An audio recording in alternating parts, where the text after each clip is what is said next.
Small but vibrant diaspora of Caribbean nationals who currently reside on the island of Taiwan, which is officially called the Republic of China on Taiwan, and not to be mistaken with the People's Republic of China. This distinction came about as a result of the 1949 Civil War between China's Kuomintang Nationalist Party and the Communist Party of China, which left the Kuomintang in exile on the island of Taiwan. Taiwan has been described as one of the only countries in the world to beat the coronavirus. As of Tuesday last week, the democratic island of 23 million people just off the coast of southeastern China had reported 476 coronavirus cases and only 7 deaths. Officials in Taiwan have tried to turn that success into a geopolitical victory. Its government, led by its first female president, has sent millions of masks emblazoned with the words "Made in Taiwan" to the United States, Italy, and other countries devastated by the coronavirus. This week, we discuss all things Taiwan and its involvement with the Caribbean with Kim Douglas, the son of Dominica's late Prime Minister Rosie Douglas. 是啊，因为我们加勒比海有一个舞叫做 wine， 比方说，你知道大家喜欢扭屁股吗？扭屁股啊，我们对啊，所以我们在加勒比海，我们跳舞的时候是以那个腰部跟臀部为中心，所以就 wine 就是这样子，就是wine 可以说是 China wine， 就华人在 shaking 的意思，对不对？来一段吗？我们来听一下这个。The Burb Report also continues the conversation on Grenada's push for mass tourism development, adjacent to ecologically sensitive sites. The latest area to receive public attention this week were the Mount Hartman project in the southeastern part of the island and the Grenada National Hotel Resort project on the island's northeastern coast, a safe haven for turtle nesting and other wildlife. Joining us to discuss these issues are Perry Douglas of the Impact Capital Corporation, conservationist Kester Charles, project finance consultant Brian Samuel, and MP for St. Patrick West, Anthony Boson. It's Sunday, September 6th, 2020. It's also Labor Day weekend here in the United States. Thank you for joining us for another edition of the Bub Report. A pleasant good morning to our listeners and viewers of the Bub Report. It's actually September. I can't believe we are already in September and 2020 is almost over. What a year it has been. And when I started the show back in May, I made a commitment to ensuring that I can give back in some way to the land of my birth with respect to providing quality journalism, even though I am here in the diaspora. That commitment remains more relevant today as we continue to witness, in my view, the erosion of some standards by some veterans in the media who should know better. When your role as a journalist is watered down to the position of political apologist for either side of the political fence, then journalists have to reevaluate their role as purveyors of unbiased information and as critical watchdogs of the nation's business. The Bub Report will therefore continue to ensure that we do our part in maintaining some of the highest standards of journalistic integrity. Because here at the Bub Report, credibility and trust are words that we are guided by. I just thought I would open with this morning. And let me welcome my first guest today. Let me welcome Kim Douglas out there in in Taiwan. Kim, welcome to the Bub Report. Yeah, thanks for having me. Very happy to be able to share some information with you today. Actually, we are 12 hours ahead, so it's 11 o'clock on Sunday night, and I can tell you that Sunday has been a beautiful day. Sunday has been a beautiful day. Okay, well, let me greet you in Mandarin. Ni hao, ni hao, 我朋友你好，好久不见。你好，你好，大家好，我是金王，现在在台湾，希望大家都身体健康。在那个新冠肺炎的那个很难的那段时间，希望大家可以保持健康。好，不客气。Okay, so Kim, my first question to you is this: as someone from the Caribbean, and I know there are also a lot of Caribbean students who live and study in Taiwan and who also work in Taiwan. They seem to have done a better job than most industrialized countries in containing the spread and infection rate around coronavirus. Given its close proximity to the People's Republic of China, what would you attribute this success to? Okay, so first of all, I have to mention that December 31st, 2019, that's the end of last year before the world knew, because Taiwan is not a member of the World Health Organization. Yeah. But Taiwan had signals that there might have been a dangerous virus, because as you know, Taiwan's experience with SARS in 2003. And people are very vigilant here. I mean, people wear masks all the time, and there was the swine flu last year, which was coming through. And although it was not passed between human beings, but it had ramifications for the pork industry. So Taiwan was doing a lot of screening of all meat products and everybody coming in. There was already heavy screening up to that point. I mean, even now the price of pork in China has skyrocketed, and that's a serious issue. But on December 31st of last year, China sent a letter to the WHO warning them about a disease coming from Wuhan, China, which might be contagious. And they didn't respond at that time. So that was very, very important on Taiwan's part. And from that point, Taiwan started screening. And if you will recall, it was not until late January that the United States actually decided to block flights coming from China. So you could say that Taiwan had a month head start. So I'd like to say that first.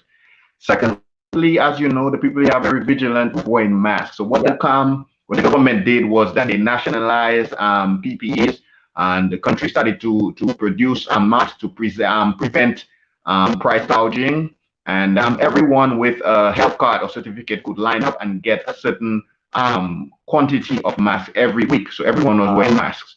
Right. I'd also like to say, up to this point, Taiwan has never had any lockdown. Schools have been open, life has been usual, but the screening from the airport has been very serious. So they have established what you might call a bubble in the island itself, and they've been able to maintain that.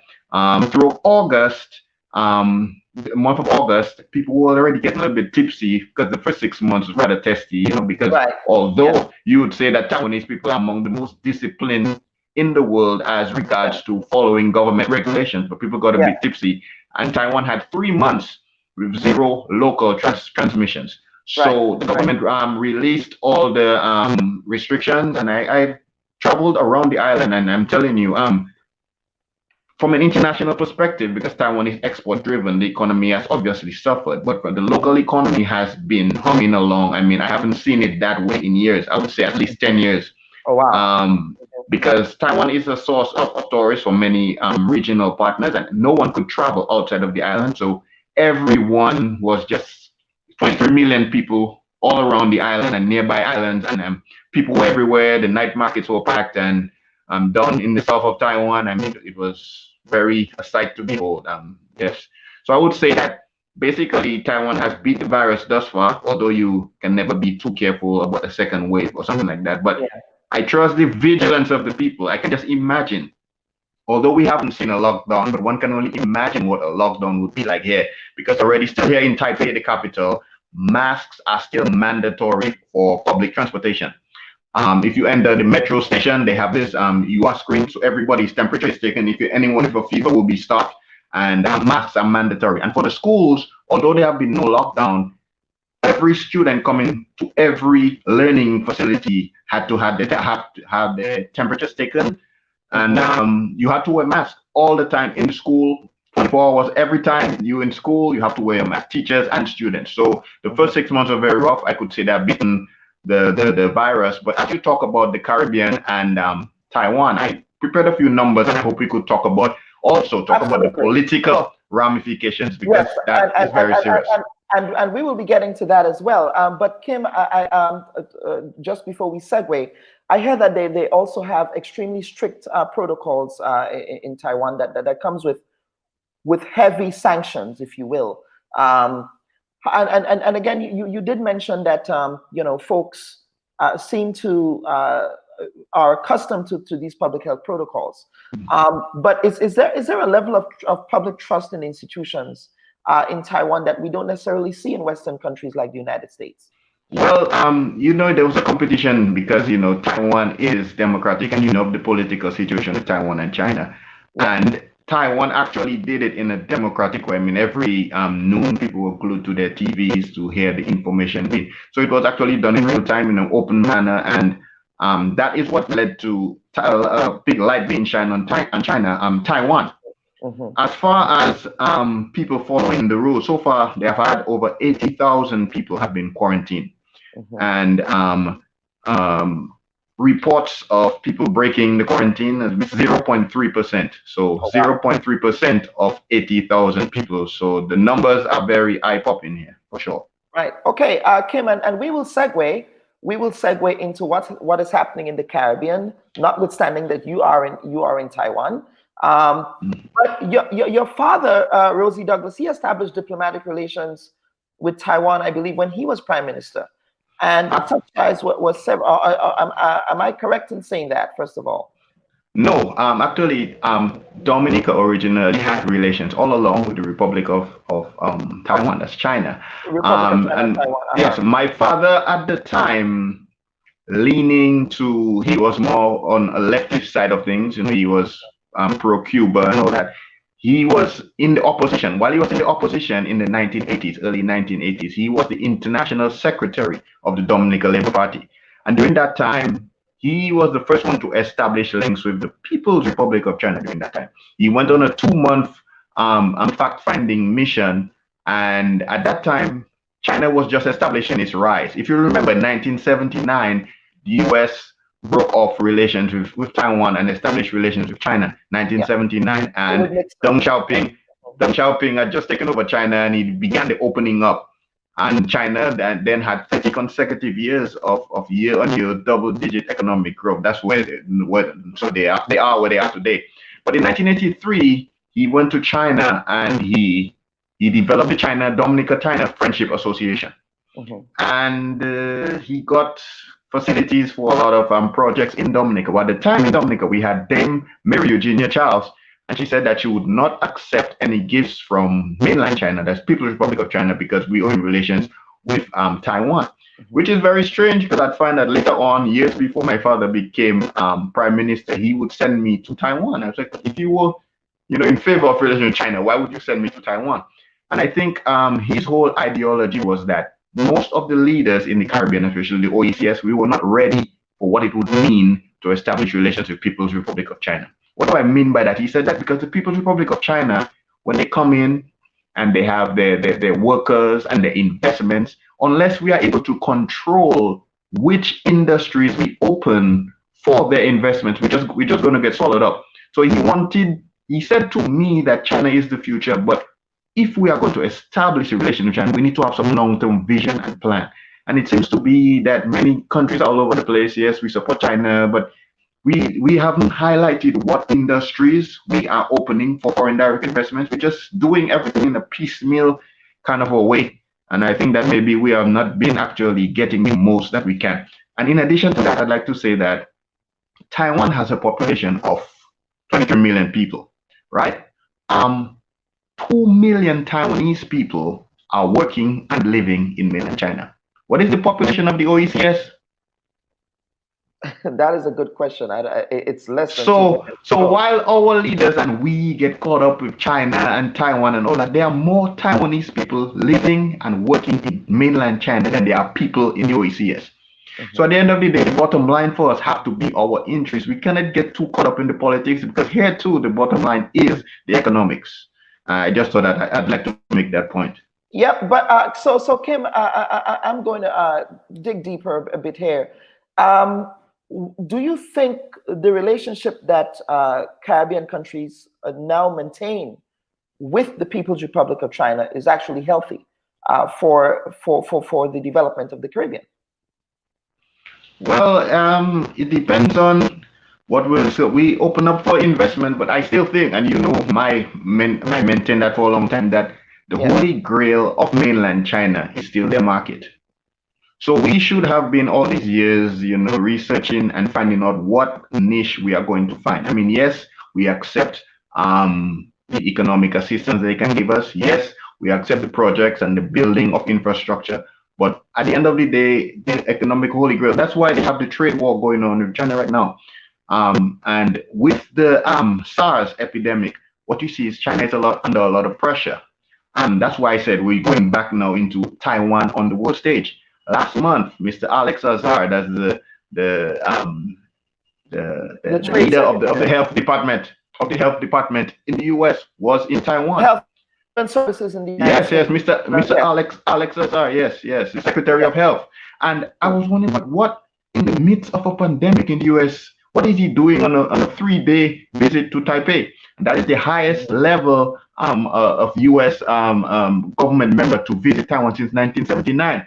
Just a few days ago, you had the leader of the Senate in Czech Republic also visiting Taiwan.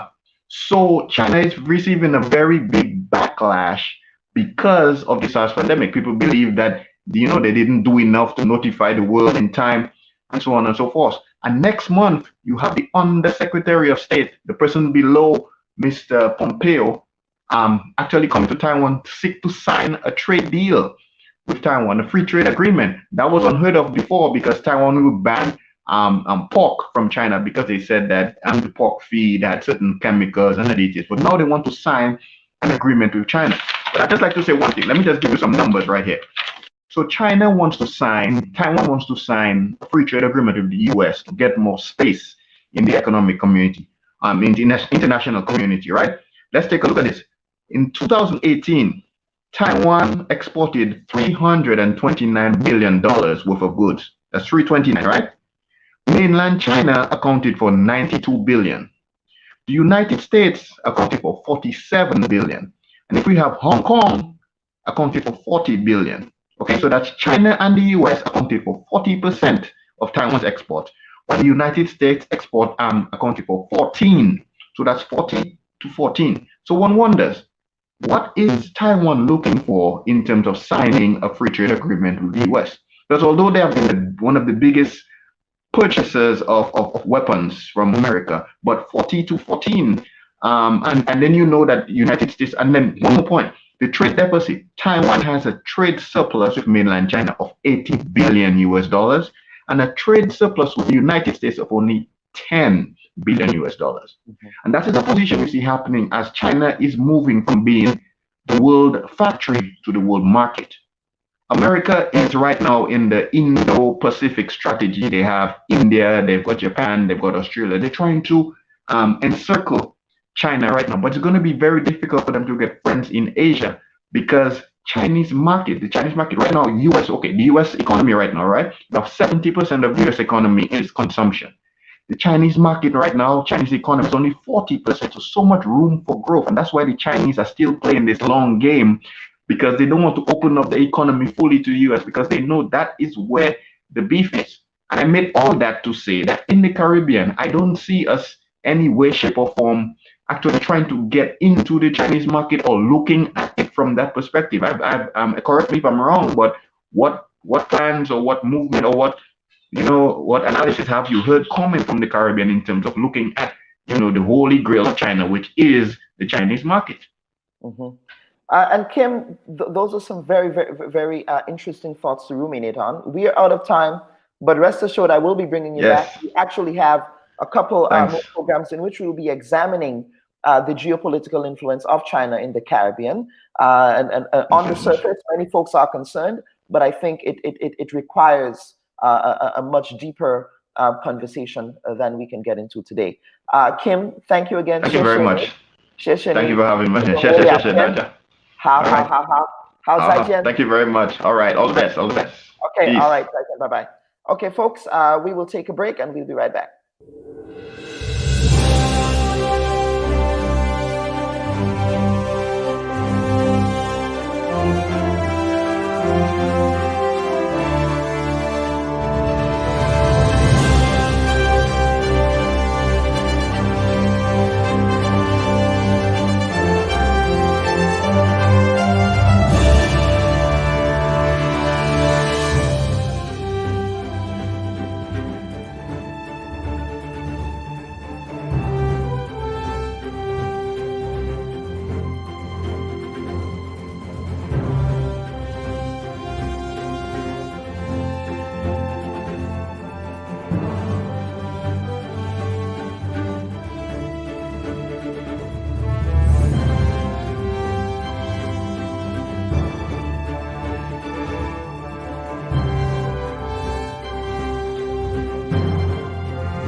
We need to flatten the curve.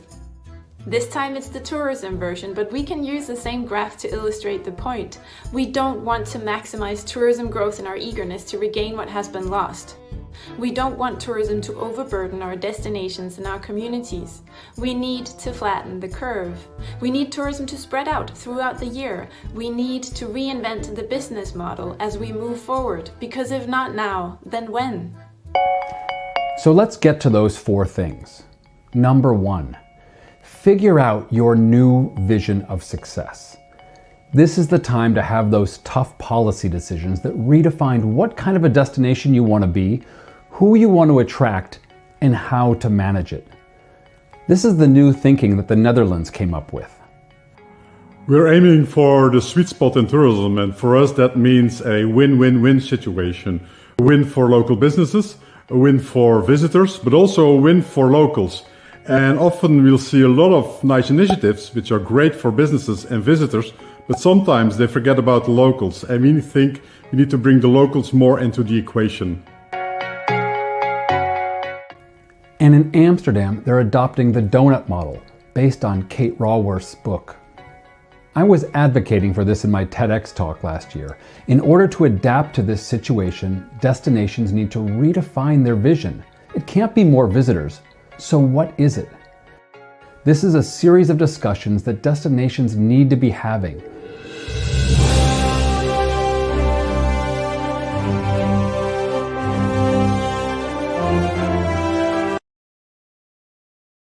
And welcome back, folks. Let me thank you again for staying with us here on the Bub Report.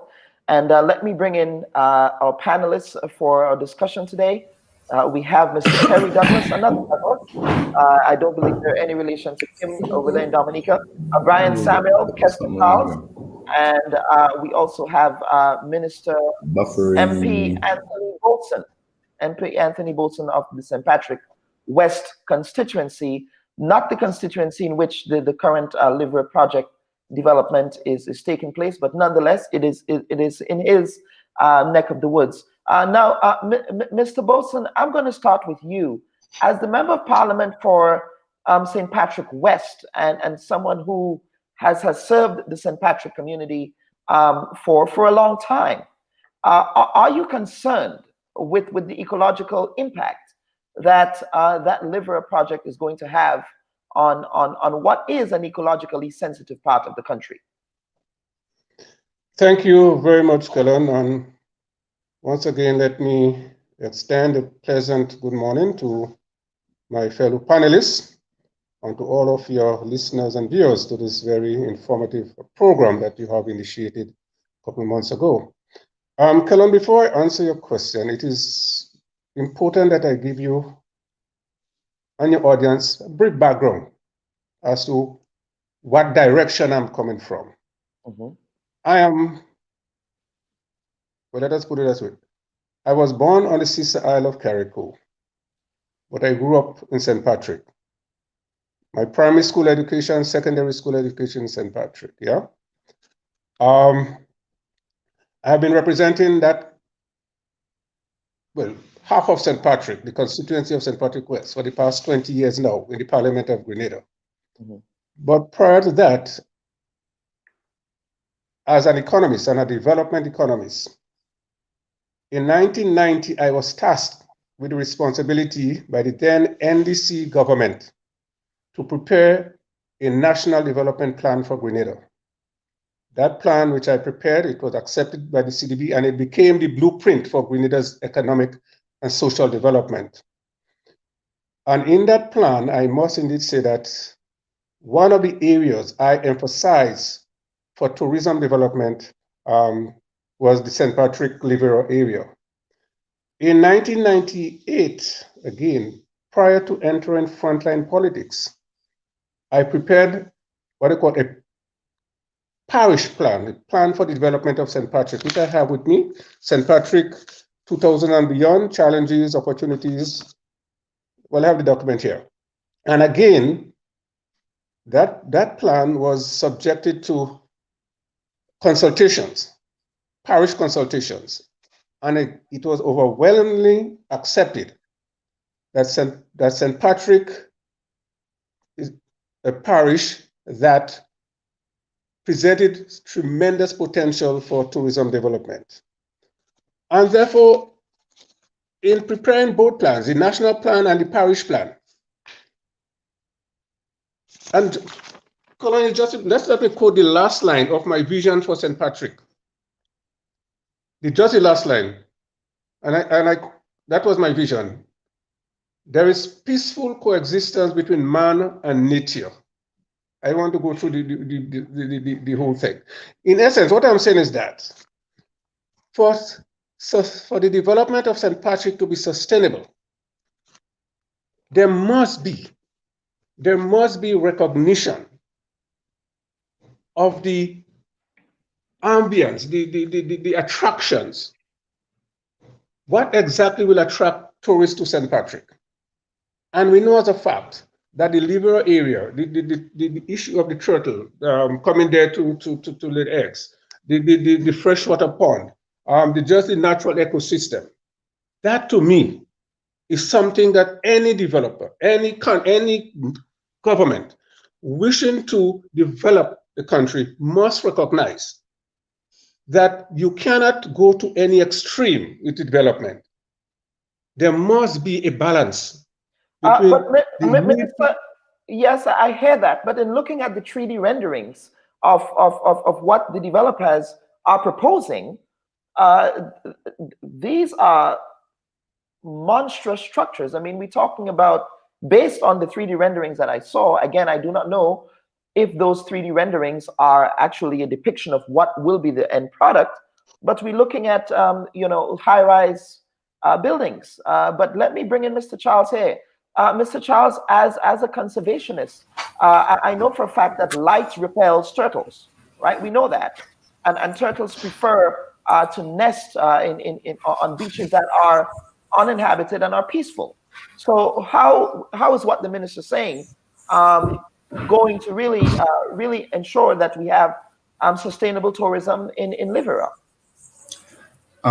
Thank you, Kellen, for allowing me to join your panel. And good morning once again to the panelists and your listeners on the web. First of all, let me say my background growing up in the village of Rose Hill in St. Patrick. Finishing school, I never was into conservation or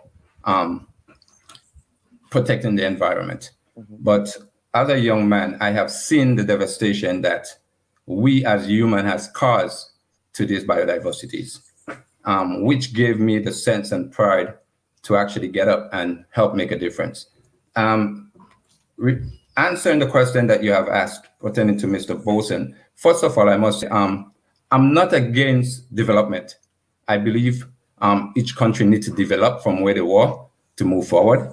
But we must also take in mind the fact of history and the importance of our biodiversity. The structure of the building that is put to us as a community is a call for great concern. As you rightfully said, this sky-high buildings and the level of magnitude of building that is going to be placed there is a great concern for me as a conservationist who has been working on this beach for over 15 years, protecting and conserving these animals. As you rightfully say, light is a great concern for sea turtles. Sea turtle migrates through natural light, and any other artificial light around these buildings is where you're going to have a numerous migration towards. And it's a great concern for us. One, with the level, which is going to override the vegetation. So there will not be any way that these vegetation that is there could actually covers these lights that's going to be portrayed from these buildings. So yes, it is a great concern for us. Now, Mr. Boson, I will get back to you to respond, but I want to bring in Mr. Samuel and Mr. Douglas. Both of you are Grenadians. You are Grenadians in the wider diaspora. I believe, Mr. Douglas, you are in Toronto, if I'm not mistaken. Yes, correct. And Mr. Samuel, you are over there in Bridgetown in Barbados, yeah? That's correct, yes. All right. Now, with respect to what's happening there up at Livera, and again, you also intimated to, I guess, the direction of tourism in Grenada, which would also be included in this discussion. So what are your own observations with respect to what's happening up there? Perry, I would start with you. Good morning, and thank you for having me this morning. I come at this as an investor in the area of private equity. I come at this from a perspective of economics, but economics is not excluded from the environment. It has to work together to be sustainable. So I'm even going back to what Mr. Kim Douglas said in relations to what his father said, Rosie Douglas, in regards to when Chinese investment comes in. It has to be controlled, because if it's not controlled and if you don't have a vision, it will end up building what they want in their interest versus what's in the best interest of Grenada. Okay. So on that note, I took a note of what Minister Botswana said in relation to, being an economist. This comes down to simple supply and demand. If you look at the current data in the marketplace right now, and if you look at the trends, the evidence, the facts, everything points to not the big all-inclusive type of properties or type of tourism. If you look at the success of Airbnb, the tourists on a global basis are calling for more intimate, high quality, get involved in the island, the culture of each particular island. That is where the market demand is coming from. So to me, I don't even, from an environmental perspective, right? I don't even look at that up front. I look at it from a simple business proposition. You are not going to build something where there's no demand there, or you're not going to build something where decreasing demand is. If you look at the factual evidence, the data points to the opposite of what's being built in Livera, Bathway type of area. I call it Bathway because I'm from St. Patrick's, you know. So we have three patricians here this morning. Mr. Bolson is from Carrick originally, but he's a patrician. Continue. Exactly. So my point is, this is a simple business thing to understand. You don't build something where the evidence and the facts show decrease in demand. So I would challenge the minister to show me the data. Okay, so just to note, my business is in the data science business. So I rely on data. I rely on facts. I don't rely on intuition or whatnot. I rely on facts, if you're an economist, to make proper decisions. So that is my perspective. And from an environmental perspective too, it works really well. You know what I mean? So that's how I see the problem, and that would be my angle or my perspective on that particular problem. Brian?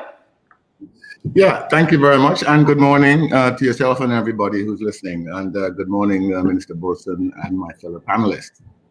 Just to give back by way of introduction, I'm a Grenadian, and my background is in project financing and public-private partnerships. For 20 years, I worked for the World Bank. Many of those years, I was doing project financing here in the Caribbean. I did the original financing of the La Source Hotel back in the late 80s, early 90s. I financed Cocoa Reef in Tobago. I financed several other hotel projects. So it's an area that I know something about. I would love to see the feasibility study for this Livera Hotel, if there is one. We know Grenada, we know Livera. The thought of a 500-room hotel at Livera Beach, it just doesn't work. There are two different types of destinations, tourist destinations.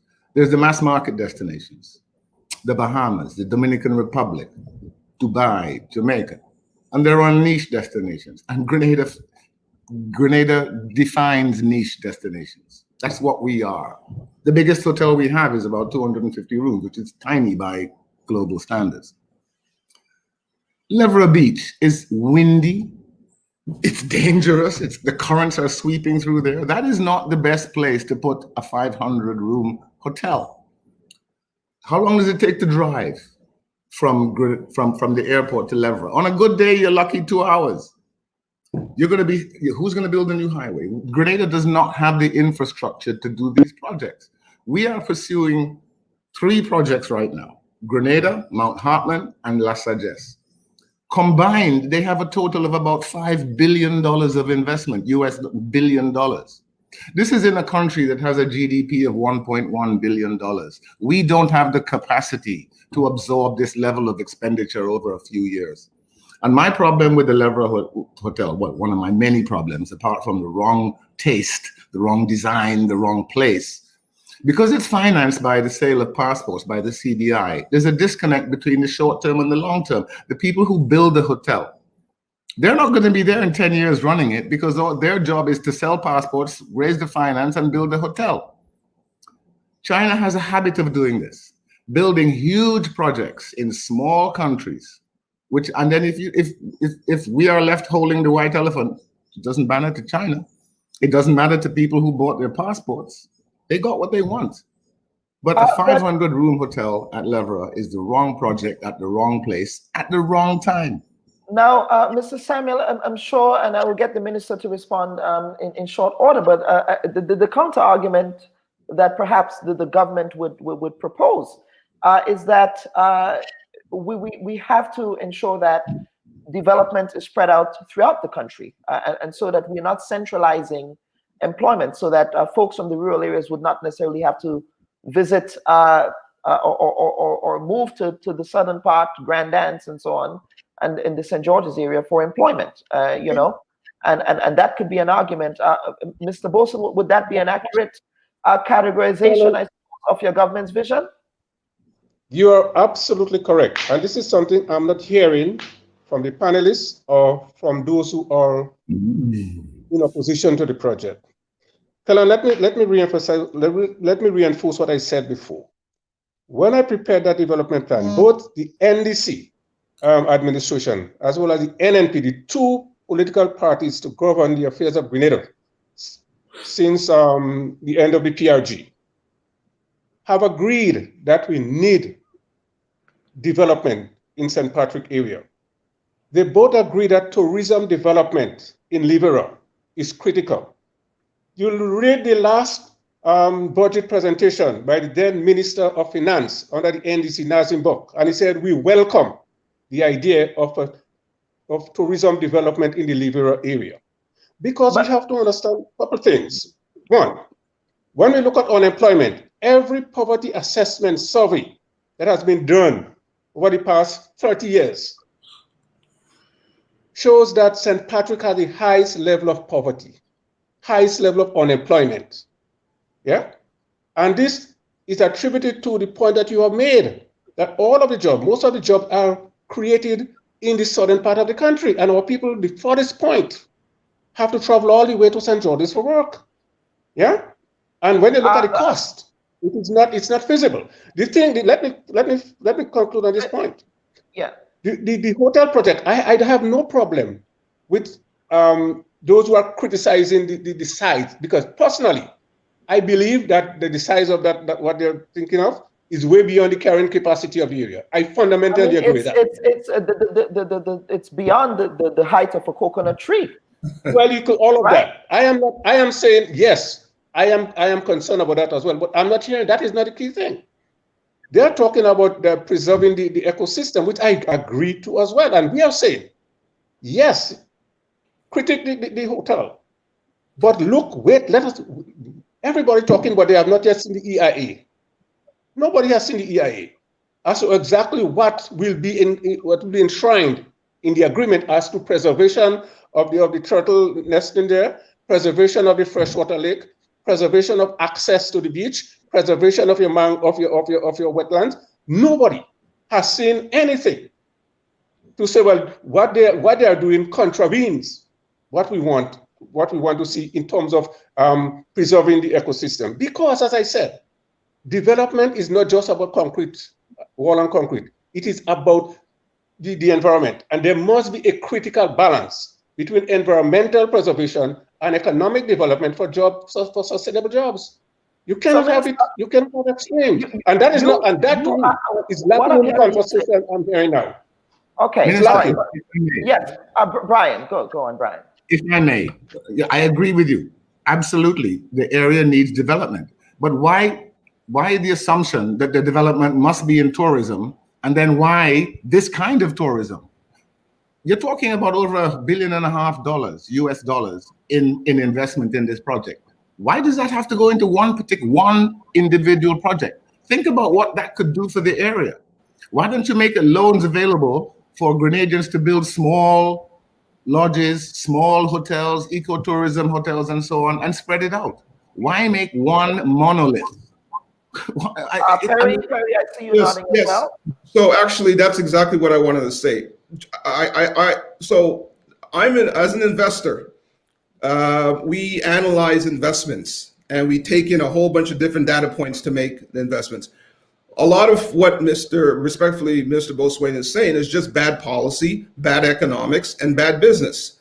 The fact of the matter is, yes, there is a unemployment problem in St. Patrick's. However, the way you're going about trying to solve it is wrong. And factually, if you look at the historical evidence over the last 50 years, there is tons of data to show that this continues to fail. So my thing is, and my whole pitch, and I agree with Brian, is we need to have what I call locally inclusive hospitality. So, for example, right, being from St. Patrick's, there's an area, Mount Royal or Mount Rich, and in that particular area, I have a relative who has a home there, and he's thinking of building a property there in regards for tourism. Now, in that particular area there on the mountain, you have great views. You can see Liverpool from there. But what also it has great hiking trails, internal waterfalls, freshwater springs, fruits, vegetables. Now, the data shows that this is what the tourists are looking for in niche markets from places like Grenada, right? So the point is, you can equally create more sustainable long-term employment if you have many of those particular properties and ecotourism properties within the internal island. So what happens now, it also has an organic effect on the economy, because if the owner of that particular tourism smaller destination now it independently becomes a little bit more wealthier for that, employs more people for that, that has a sustainable, lasting effect on the economy. The management of those properties are local. As we see with sandals, you know, when they come in, local people get nothing out of it, right? The Chinese, they're going to set this up. It's a socialist capitalism type of thing for the Chinese. So they just find where they can put their money, get a benefit out of it, employ some people, finance the concrete and everything from China. China makes money off the investment. Everybody makes money except for Grenadians. So the reality is Grenada has an asset, a beautiful asset of ecology, beauty, sand, beaches, right? We don't need people piled up on one end of the island. Second of all, in a post-COVID world, the all-inclusive vacations, people don't want that because nobody wants to be in a confined space with tons of people. So if we are living in a post-COVID world, the reality is that's not going to happen anyways. People want to be more in villas, in more secluded areas where they're not surrounded, they don't have to wear masks and all that kind of foolishness. So the reality is, yes, there's an employment issue, but the government of Grenada currently right now is going about it wrong. It's wrong business, wrong policy, misinformation, and I don't understand why they cannot rely on factual data information to affect economic policy. Supply and demand. If there's no demand, why are you going to build supply? Straightforward, right? That's the question. So I asked the minister, look at the facts. Maybe when he wrote his stuff, that was relevant, but right now the world has changed. We're in the middle of a digital transformation, okay? How are you going to get people back to Grenada? Okay, there's no digital plan. You think people are just going to come at that end of the island and pile up? And also, you know, Brian is right. I'm from Grenada, okay? I'm from St. Patrick's, and that beach is horrible. No one's going to go there, right? So the idea that this solves a problem is wrong. It creates a massive problem for Grenadians in sustainability, a massive problem, and it's going to be a big white ugly elephant. And I'm not talking about that from the perspective of I agree or disagree with the project. I'm looking at it from a pure economics perspective, and the reality is you can have economics and protect the environment at the same time. They're not mutually exclusive concepts, okay? And that's what a lot of governments are building for. Grenada's building backwards, okay? While the economy is moving to a digital economy and moving forward, Grenada's building backwards. So you can exist backwards, but all you're doing is you're setting Grenada back another 50 years by just doing things that are not based on facts or information. It's just based on, you know, something else, which I can't figure that out. Mr. Douglas, I'm sure the government will push back on that, and they would say that they do have an annual budget. They do have experts in their ministries who are articulating the development vision of Grenada. Well, I will get the minister back. Show me the evidence. And show me the evidence. I don't want to talk about anything except facts. If we're not going to talk about facts, I'm not going to sit here and make stuff up. Okay, I'm not a politician. I'm a businessman. Okay, and I'm a businessman who's passionate about his country, and a major part of my business is to help Grenada. So show me those qualified economists, show me the reports, show me the evidence, and show me the facts. When you can show me that and articulate that to the population and inform the country of why you're making decisions and why you're making the policies, then we can talk. Okay, but none of that is happening right now. So don't want to hear foolishness. All right, Minister Boson, I will get back to you shortly. But Kessa, I wanted to expand on the idea of ecotourism and the work that you do with Ocean Spirits up there at Liver. I know that you guys and a lot of the ecologists in Grenada, they do tours in the Liver area. What does that look like, and how is that, as someone who lives in St. Patrick, how has that generated economic activity in the area? And say, going back to some of the things Mr. Douglas has said, again, let me make it quite clear, I'm not against any development, but there is concern. I believe too many times that as Grenadians, and I myself as a Grenadian have seen, we sell our heritage for the name of jobs, and that's a great concern for me as a young man growing up in this community. Liver is well known, as I said, as a great biodiversity. There's a lot of things used to happen down there. Agriculture products used to take place down there. There's a number of things, wildlife hunting, the biodiversity in terms of birds. We have, now it's now considered as a wetland. Now, this is a great concern for me, but back to your question in potential. Also, I want to address something Mr. Boson has said when he did his reporting for development in tourism. And he said part of that question was, how do we bring tourists in St. Patrick? Now, I deal with foreigners, tourists on a yearly basis.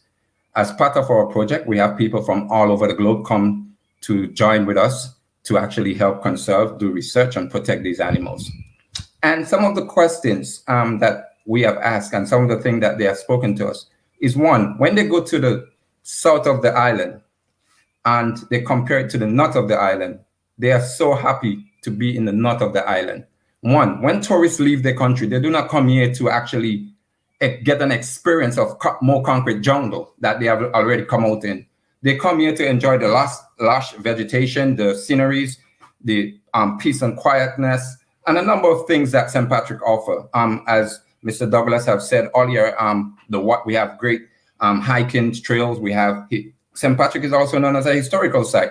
To boost to that, now we have the turtle, which plays a key part in our ecosystem here. And tourists that's one of the main tourist attraction right now is happening in Grenada. So it's a great thing. And I think we need to, but as Mr. Boson have said also, we haven't seen the EIA, so it's pretty hard for me to make certain criticism on it.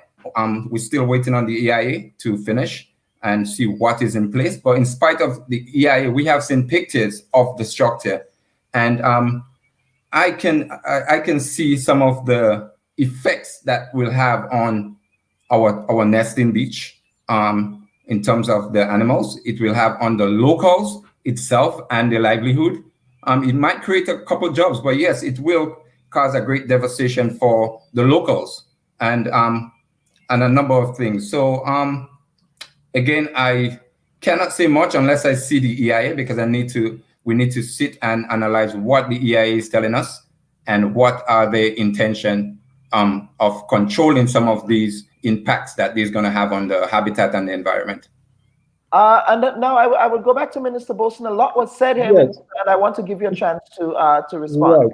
Right. I believe, to be frank, listening to Kerry, I think he's taking a more rational, practical approach than my fellow Grenadian in Barbados, who is speaking, but not speaking with any facts. He's talking about the fact, but he's not presenting any facts to the contrary, which is unfortunate as a businessman. You do not have an EIA to determine some of the issues you are casting negative shadows upon. I think it's unfortunate as a businessman. You made mention of Montreux. That's my constituency. The person you are talking about is Angus Friday, my very good friend, my family friend. We discussed at length that ecotourism project from Montreux. Nothing has materialized as yet because it can't come up with the financing. Why do we have to subsidize airlines like American Airlines and JetBlue?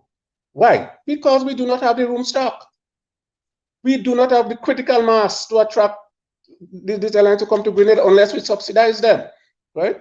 And again, I made the point that the two administrations that govern the affairs of this country have agreed that, yes, Livera is a good area for tourism development. What we have to agree upon is the type of development that will create the balance between the need to create jobs and preserve the environment. But I'm not hearing anything from you in terms of jobs. Maybe because some of us are happy. We are not so much concerned about who is living in poverty. I am concerned as a member of parliament. I am concerned about that. And I think we must be a little more careful. We must be a little more careful when we speak, because people are listening to us, that we are not being sensitive to the needs of the poor people in our area. But Minister, development not at any cost. As a politician, development not at any cost, preserve the environment, and it could work. Okay, Minister. Okay, all right. I'm going to give Brian a chance to respond, but I do not believe that it's an either-or construct, right? And it shouldn't be. And again, it's all about the nuance of the tourism development, and I think that is what Brian was trying to suggest. Brian? Exactly. Look, all my life I've worked in project financing. Like I tell you, I finance hotels all over the place. This Livera thing, in any bank I work for, in the International Finance Corporation, in World Bank, they would never finance a project like this. Ask any commercial bank in the Caribbean if they would finance a 500-room hotel in Livera. The answer will be no. Start small and work up. The bigger they are, the harder they fall. And we have this addiction to big numbers. You know, billions here, billions there. Just think for a second. Grenada's GDP is just over $1 million US, and we are now promoting total projects with a total size of $5 billion US. How is the port going to handle this? How are the roads going to handle this? How are the infrastructure, electricity, waste? Who is going to handle all of this? Who is going to build all of this additional infrastructure to take this that we don't currently have now? I'm telling you, because they are financing this hotel with the sale of passports, not a regular hotel, there's a disconnect between the financing and the building of the hotel and the running and the maintenance of the hotel. The people who run and maintain the hotel will not be the people who financed it and build it. The people who financed it and build it will be gone. And they will leave Grenada carrying the bag of this monstrosity up in the north end of the island, 15 stories big with lights and this and that and the other, completely out of keeping with Grenada's character. I am not against development, Minister. I am not against development in the north. It has to be done. But the way we're going about it is the wrong strategy. You need to start smaller, spread it out. There won't be any locals in the building of this hotel. We know what the Chinese do. The Chinese come with everybody. They've already built some of the quarters for the Chinese workers. Why haven't they built any quarters for Grenadian workers? They're not going to employ Grenadian workers. That's what China does. Remember the stadium? Which Grenadian got work at the stadium? A few. And this is the wrong. I am just saying that yes, the area needs to develop, but this is the wrong kind of hotel in the wrong kind of place. And especially as my colleague said, in the post-COVID world, mass tourism is dead. Cruise ship tourism is dead. It's going to take a long time for that to come back. We need to have smaller numbers and bigger impact. We would actually come up air, and this discussion, I will give you a chance to respond. I will give you a chance to respond. I see you. This argument will go on. What I'm saying, and it's not an argument. Let us not frame this discussion as an argument. It is it's not. That we need to have, and my role as a journalist and as an arbiter is to ensure that we are raising the bar of the conversation. Let us come up for air. Do not filibuster. I'll be right back. I'll be right back, Minister. Let's take a break. We need to take a break. All right? Okay. So hold on, folks. Hold on.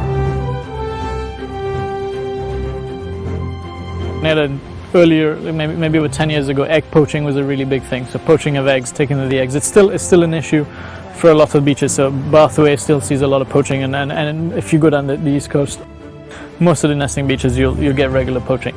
It doesn't happen in Livera primarily because we're on the beach every night. We're not here chasing people away, but people know it's wrong, so they don't tend to come and do it. Factor plays. Yeah, exactly. They don't want to be seen doing it. So egg poaching for the main beach is sort of taking a backdrop in terms of the issues. I would say probably the biggest thing is the potential impact of development, particularly on this habitat.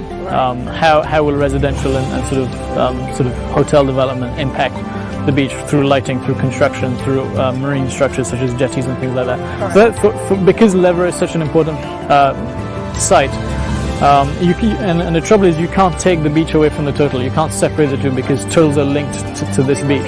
Exactly. So that's probably the big one.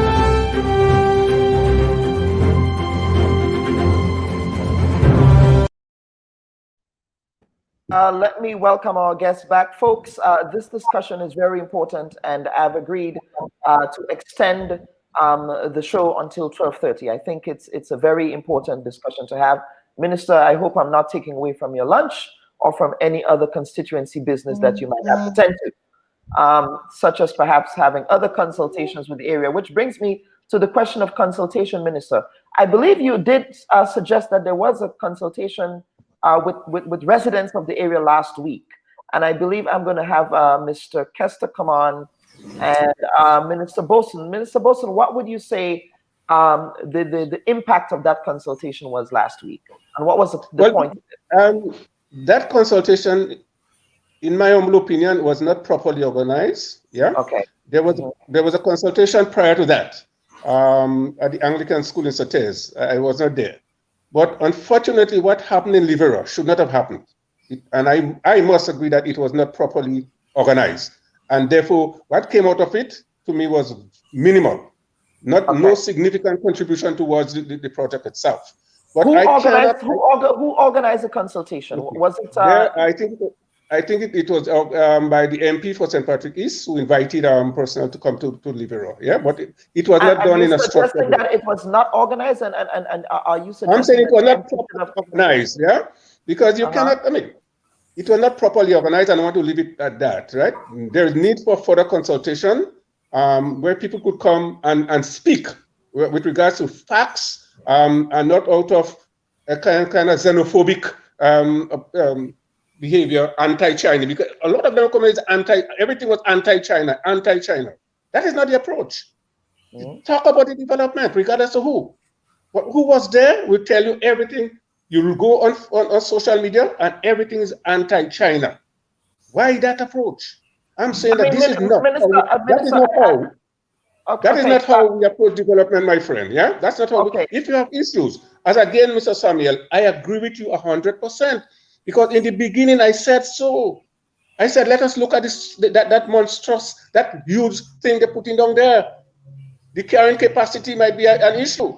Yes, so you also agree that the scale of the project is problematic, right? I did say so. So that is not the issue. Okay, so therefore, okay, go ahead. So now that what I'm trying to make. Yes, go ahead. What you're hearing, I'm saying, the point is that we're not hearing much about the size of the project and the concrete thing. We are hearing more about the preservation of the turtle, the freshwater pond access. I'm saying, in any agreement, these things must be sacrosanct. So that is not an issue, but that is what they're talking about. And I wanted to address the size of the project relative to the carrying capacity of the area. These are things that we should talk about. So I agree with Mr. Samuel there. But when you go to the consultation, that's not what you're hearing. Let us discuss, is that thing in keeping, because in my plan, I never envisaged something that large. When I saw the plan myself, I said, wow, how can that fit within the socio-economic landscape of the area? But Minister, were agreements not signed already with respect to moving forward with this development? I don't know about any agreement. What agreement? What agreement? No, I'm asking. Right, I'm asking, but I'm saying in let me pull up that website.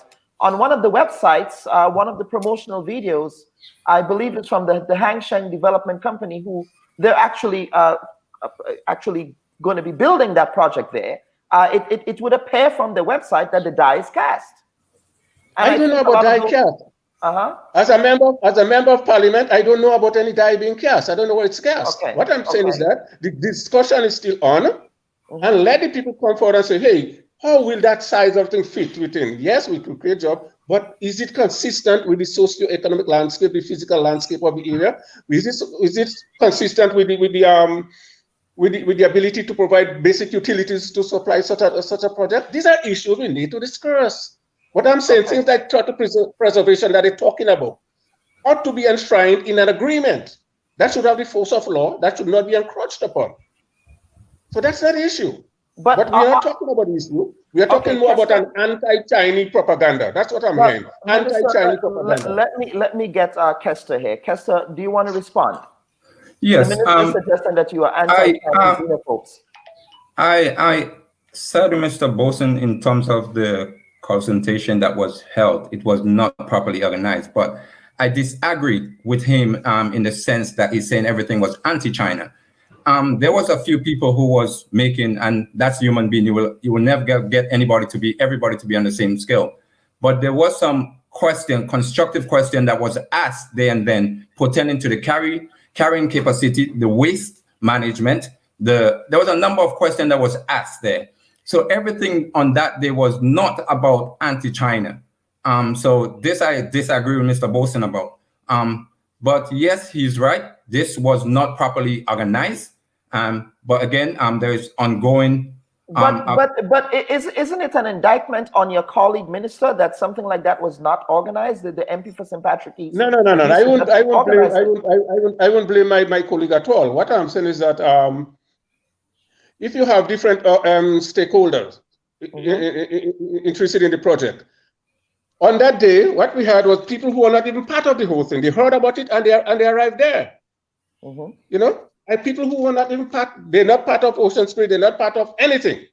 But they came there with their own personal agenda. And I'm saying it was not organized properly. But they're also citizens of Grenada, right? And so No. What I'm saying, if you have a consultation on an issue, come to present your facts. Come to present your argument. You know, that's what I'm saying. Come with the data. That's not, you know, if you come there, I see people who, well, anyway, let's leave it like that.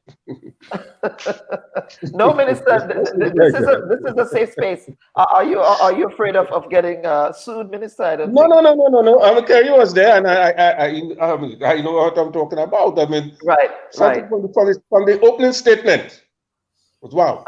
Nobody could touch me. Nobody could prevent me. This is our land. You know, this kind of thing. That was not the issue. We come here to discuss practical issues relevant. Is that development sustainable? Is it sustainable? And let us deal with issues that will determine the sustainability of such a project. Because why should a developer? Yeah, maybe Mr. Samuel is right. Maybe the people who developing don't care in the long run what happens. But any developer what is sought, who has an interest in the return on such investment, will know that if you put down such a facility, that will not attract the potential clientele that you want to attract. What sense does it make? Because people come there not because they want to come in a concrete jungle. They want to come to enjoy nature. And we must take an approach that will preserve what they are interested in coming to look at or be part of. Otherwise, it's a waste of time. So no developer want to solve that. Let me bring in Brian. Brian, go ahead, Brian. Go ahead. Can you repeat what you just said? We didn't hear that. Yeah, there is nothing natural about the designs of the hotel that they are proposing at Levera. That is the opposite of natural. That is the opposite of what Grenada is famous for. And by doing this, we are building something that will never make money.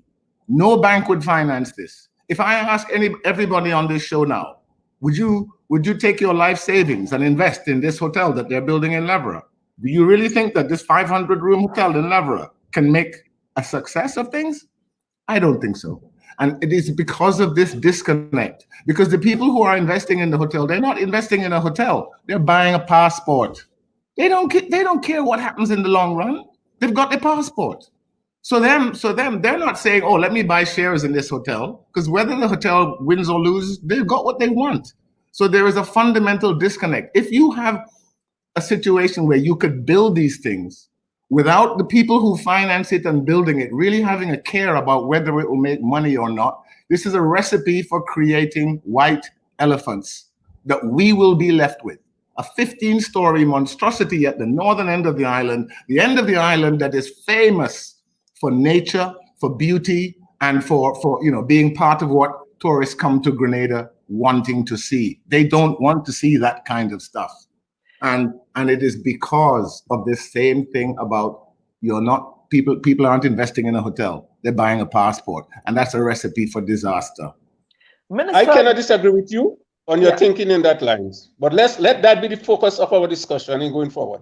Yes, Minister, and again, the issue of the citizenship by investment program seems to be a common thread that is running through this discussion this morning. Do you think, again, could you give us a sense of what the government's thinking is with respect to tying a lot of these new tourism development projects, the one at Livera and the one at Lassages, and I believe the one at Mount Hartman, to the sale of passports? Listen, let's be factual. How many local investors are prepared to get involved in tourism in investing? Again, Mr. Samuel talked about this project. How many Grenadians are prepared to put their money where their mouth is? Yeah. Look at well, Mr. Douglas, the other Douglas is from Dominica. What has been the impact of the citizen by investment program in Dominica? It has been the key, one of the key factors in promoting, in fostering the development there. Why can't it be done in Grenada? Check how many projects have been financed by CBI in Dominica and some of the other countries. Why are we targeting Grenada for criticism? And the government, there has been returned with overwhelming majority, because they do understand the economic impact and the need to create employment opportunities for our people. Minister, and I don't think that's the issue. That's why our friend in Dominica has been returned with such overwhelming majority, in spite of the criticism of the CBI. Right, but I'm trying to understand, Minister, I'm just trying to understand the, I guess the policy objective of tying the CBI to tourism development. What is the government's vision around that? It does not have to be tied only to tourism, but if that is an area that investors feel they want to put their money, are you telling them they should not do that? Maybe it could be done in agriculture, but how many of them are willing to do that? I'm saying in our area where the room stock is still under the critical mass necessary to attract airlines to come to Grenada without being subsidized, we need to improve on our room stock. Mm-hmm. If that is a requirement for tourism development. So Perry, because right now we have to subsidize JetBlue. We have to subsidize all the airlines coming from abroad into Grenada, because they are saying, hey, you do not have the room stock to to attract us to come to your country. Perry, the minister's contention is room stock, and so these projects is grounded in the notion of improving the room stock, so that we do not have to subsidize the airlines. How do you respond to that claim? Yeah, so once again, my response is in relations to, I understand the employment issues, I understand room stock, but you're going about it the wrong way. And so what I want to try to do actually is I want to try to have some common ground with Minister Boswain here. So I want to ask, again, my field is in investment, and I know why people invest, and I can tell you there will be, if people have a good investment, there would be quite a lot of people, who would want to invest in something that makes sense. So what I want to reach out to Mr. Boswain and say is this. Right now, the issue is when the Chinese come and they invest, all the jobs, all the building, everything is Chinese. So what I'm asking you to do this, at the end of the day, if you're an investor, if you're a legitimate investor and you buy a passport and you come in there and you put your money, right? That's what it's for. But what if that money was taken, okay, and not invested in a 500-room monstrosity? What if we can find, okay, through a long-term, let's get away from the short-term thinking. We need to have a long-term thinking, because what you do now will affect you for the next 100 years. So what I'm saying is that money that comes in, why don't we create a plan that allows to invest in local properties where we can take that money and do what we're doing in one particular area, we can do that throughout the island. That way, it's an inclusive policy. Everybody on the island, Grenadians benefit, right?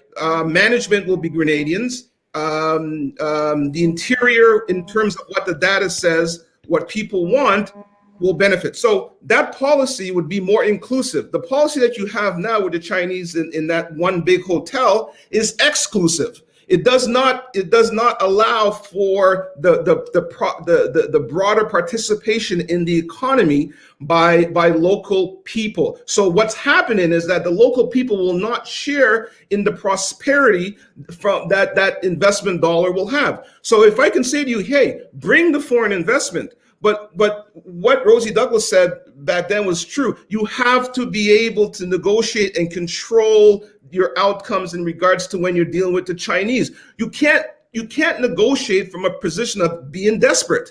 If you come and say, we have a strategy, we have a plan, if you're an investor and you're looking for a return on investment, the metrics say the return on investment based on science and facts is this. So if you're a legitimate investor, you're going to go with that, because if you are looking for return on investment, you will go with that. Right now, what you're creating is you're creating an exclusion of the wider Grenada population. So it's not anti-Chinese, it's pro-Grenadian. And for me, who spent my entire career in investments at the highest levels, okay? I'm telling you, what you're doing is you're creating, you're setting up a disaster for your country. So let me reach out to you and say, Mr. Bothwain, let's continue to bring in the money, but the application of the investment is what is paramount if it's going to be in best interest of the people. And guess what? Government's job is to make sure what's in the best interest of the people and the long-term prosperity and sustainability of the people. That's the government's job, not the long-term sustainability of China. So pro-Grenada, that's it. No one's anti-anything. But Mr. Douglas, I'm sure that the minister and the government would critique persons like yourself who are Grenadian experts to suggest that you are not necessarily giving back, that you are armchair pundits and who are not using that's not true. Your That's I'm just telling you what I'm not suggesting that you are, I'm suggesting what the counter narrative. That's a false narrative. That's a false narrative. I mean, you know what? Let's stick to the fact. It's a false narrative, okay? Because what you're essentially saying is because you're not living in Grenada, then you don't have a say. Let's talk about the facts. Does this make sense or not? That's what we should talk about. Once we get into the weeds and all these counter narratives, what the politicians want you to do is they want to move the discussion away from the factual data. So what I'm asking you is show me the ROI, your return on investment statement. Show me your business plan. Show me your information that shows there's enough demand there for the supply. You can build your 500 rooms. Doesn't mean people are going to come if people do not demand that. So you are not giving Grenadians any form of factual information to make decisions on, and you're saying, oh yes, this. And at the end of the day, you just don't know what you're talking about. So don't come with foolishness about, armchair, whatnot. I can tell you, I have multiple investments in Grenada. I have family in Grenada, and there's things I would bring big investors to Grenada, okay, which I've tried and done before. But because government and government policy is so terrible, and Grenada is so high on the corruption curve, that when smart investors look, they're like, no way, we can't make money in Grenada. The political system in Grenada and the corruption level in Grenada is so high, no legitimate investor is going to come. So don't bring that foolishness to me, sir, respectfully, about just because I'm sitting in Toronto. Minister, I'll give it a chance to respond, yes. All right, Minister, I'll give it a chance to respond. I want to respond to Mr. Douglas, with his corruption and anything. Why don't you present your facts? You are an investor, you are a financier. What have you done? Why don't you take over the Libera project and say, hey, forget the Chinese, I will get a consortium of local investors and do an ecotourism project there. A lot of us talk. So make me that proposition. A lot of us talk from arm's length, from an area of security, condemn government for corruption, and yet you do nothing. I don't know why you're so upset about come with a proposal. Present your proposal for development.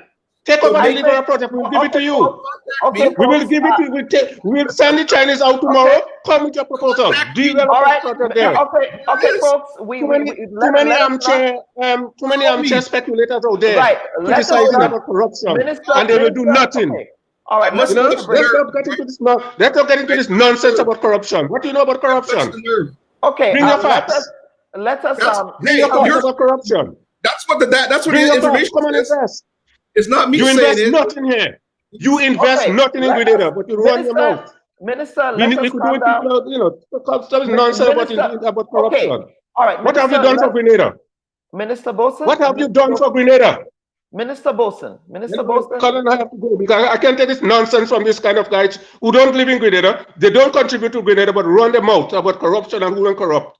Come and invest. Change the narrative in Grenada.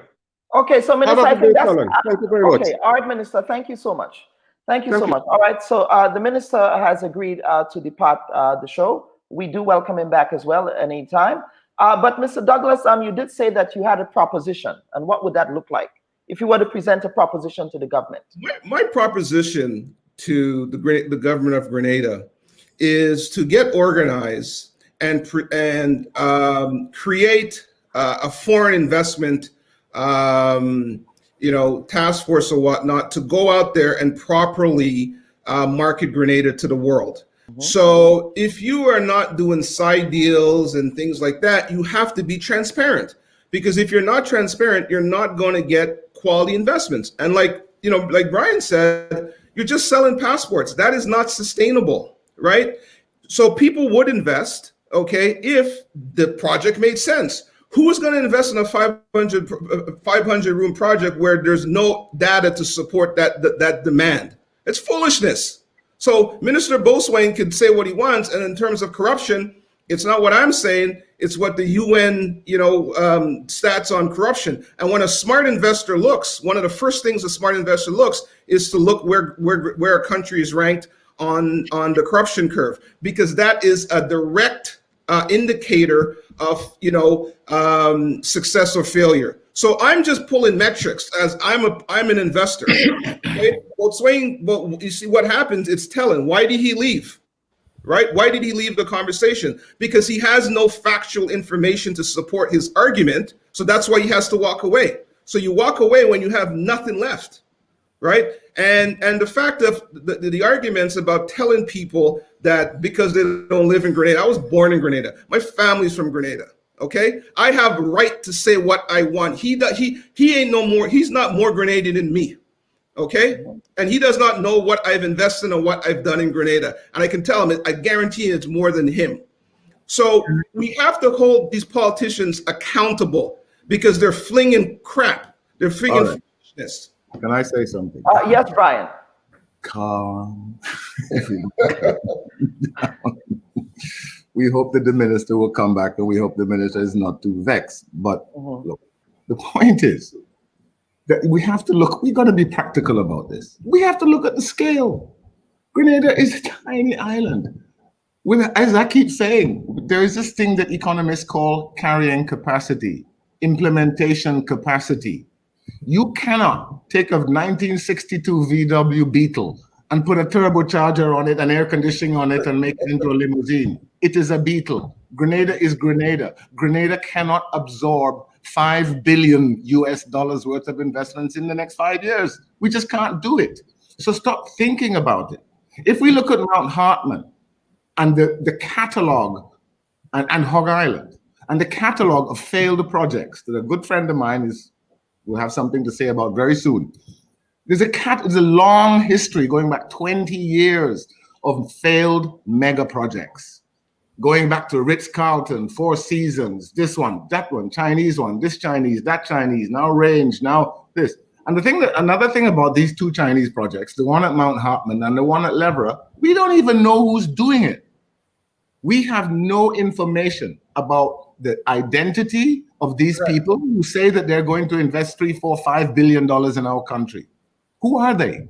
We don't even know. The last one in Mount Hartman fiasco, Charles Liu, he's either in jail or on bail in America.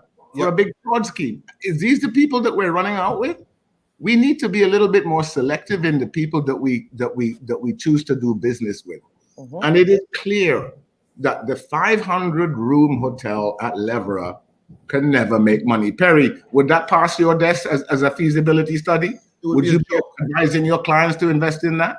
Beware of a project that legitimate financiers don't want to touch, because that's bound to be a white elephant in the future, because there's a disconnect. The people who are financing in the hotel don't care about the running of the hotel. They got the passports. That's all they want. Okay, so I think as we wrap up, I want us to reflect maybe a couple of minutes, and I will start with you, Kester, as a conservationist, as someone who is from the St. Patrick area. If you were to be providing suggestions to the government of Grenada with respect to development, specifically in St. Patrick, as a conservationist, how do you reimagine or imagine what development should look like? Because again, the point is to have that balance with development and sustainability, as the minister indicated earlier. Let me go back to some things that Mr. Douglas has said in terms of investing. One, the magnitude of this development is a great concern. And I think if we're talking about sustainability and development, there's many other ways to do it. It's massive. There's a lot areas in St. Patrick that can distribute this development. Such as, can you be more specific about what those areas? So again, St. Patrick is well known for a historical site. We have places like, there's a lot of land in Shambo, that's in St. Patrick, which can also be used for development. At the moment, it's agricultural land, but so is Levera previously. And so there is other alternative. Now, again, development and sustainability, we have to compare these two. And Levera is, again, as I said, I have seen it destroyed before, and now it's catching back up, and it's going to be, again, a huge concern for the locals. We have seen a lot of the locals, even me, myself, growing up there, has known to go down there and enjoy myself with nature. And whether it's through hunting of wildlife and number of things. And I definitely believe, and I don't want to get into this politics debate, but I definitely believe. Well, it's not a political debate, it's more of a policy debate. And that's the lane that I am staying in today. Looking at the outline of this building is going to have a huge impact. Whether we want to look at it, whether the EIA or not, there is going to create a great impact on the livelihood of the people who has been relying on this area for a number of years. And this is one of our great concerns. It's not only about the turtles, as was stated before. You know, there is other concerns for me as a conservationist and the people of the community and surrounded. And Grenada on a whole, there is a big concern for a number of things. As I said, it's not only about the turtle, but the other aspect of nature. And we have seen it. We have seen what the decision that politician has made before, and then leave us as young people to pay for it in the long run. And that's another thing we have to take into consideration. We have seen that our prime lands has been given away to just because of creating jobs. Yes, St. Patrick may be listed as on the poverty list as one of the tops, but there's many ways to create things. As I've heard before, why don't we look into agriculture? Tourism right now, we have seen what the pandemic has done to tourism, right? Why are we still sticking in tourism investment? Why don't we look into agriculture, which was Grenada's main backbone, right? Absolutely. Why don't we look into building get investors to invest in small agro industries, bring factories? As a young man growing up, I've seen so many of our fruits and vegetables being Kester, I'm sorry. How many Grenadian young people want to get involved in agriculture? I mean, one at a time, please. One at a time, please. Kester, go ahead. I've heard that before, that how many of young people are wanting to get into agriculture? How many young people are want to get their hands dirty these days? But if we teach them the importance of agriculture, you will see. Right now, looking at the pandemic that is going through globally, it's sad to see how much young people now that is taking agriculture seriously. How many young people now that is using their backyard and creating small plants and stuff like that. So there is a drive. But if you take that away from us and you tell us tourism is the way to go, then that's the way we're going to go. And that's my concern. I think we need to look elsewhere. As I said, I'm not against development, but I believe sustainability development is key. And there's many ways. Agriculture, again, I cannot help to stress it, but as young people, we need to get back into agriculture. We have seen what is happening now globally. And I definitely believe tourism will have a great impact right now financially on the globe. Okay, Perry, we'll get to Perry and then we'll get to you, Brian, for a wrap up. No, we have to get to Perry. We need to wrap up the show. Right. But I need to get to Perry and then I will get to you. Perry, final thoughts.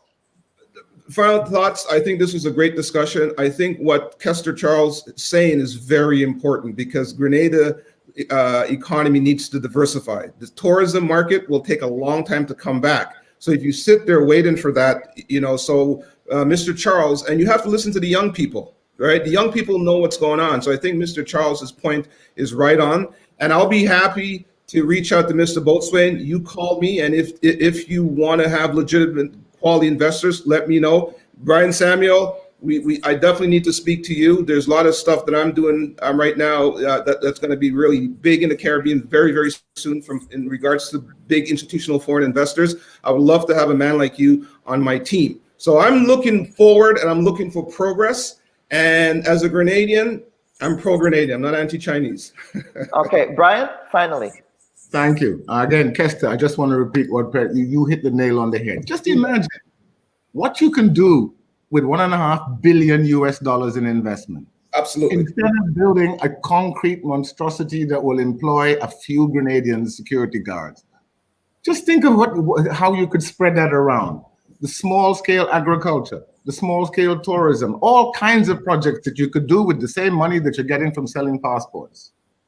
But we choose to go the old way. We're going with an old, failed strategy. If COVID hasn't taught us anything, we got to scrap all of this crap about big is better. We've got to come up with different strategies. And I'm saying that again, I'll say it again, if a hotel project would not pass muster with any bank, there's a problem with it. And the reason why these things are going ahead, Mount Hartman, all of these, is because they're not selling investments in a hotel. They're selling passports. And the people who buy the passports don't give a damn about what happens to the hotel subsequently, and we'll be left carrying the bag. Okay, folks, thank you so much. We have extended the program by half an hour, but I think this discussion was necessary. Again, we aim to have very substantive and research-driven programs here on the Bub Report. And I do welcome all sides so that we can have those discussions. This is about ensuring that I, as a journalist, can help the public to illuminate a lot of those ideas and those concerns that they have. So thank you again, folks, for joining us. My panel, please don't go away. Please stay in the green room so that we can get all of your contacts linked. And that's it for today, folks. You have a wonderful week. For those of you here in North America, have a happy Labor Day holiday. And for those of you who are in Grenada and returning to school next week, have a great start to the school semester. Happy Sunday, everyone. And this has been the Bub Report. Bye-bye.